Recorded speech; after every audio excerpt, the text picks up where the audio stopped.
because I'm moving into our last chapter for our conversation, which is future of haptics. And if you were to summarize your knowledge on haptics and sense of touch, what would be, or what do you think is the future of actually touch screens and mobile, devices as we know them now, from the perspective of haptics in that sense, of course? I think it's bright. I think, it's hard to predict what's going to happen in the future.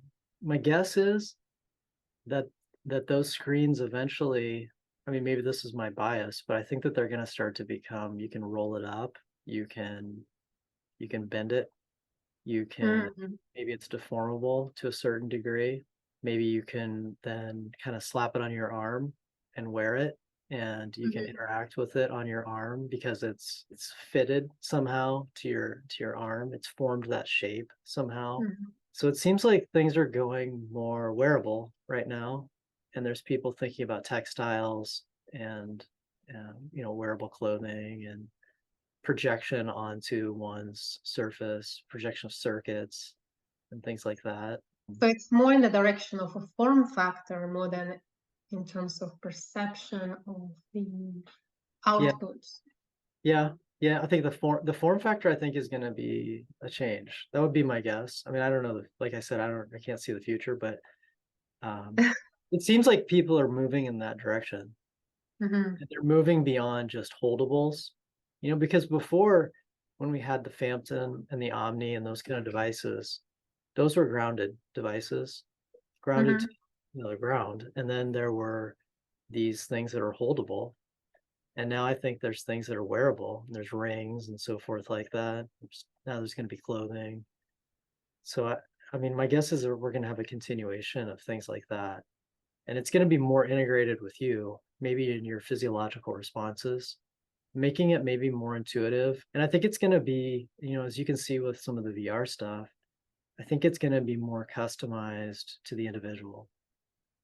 Where the HCI is going to be customized to the individual, not just the form factor, but how do you want to, live, and how do you want to interact?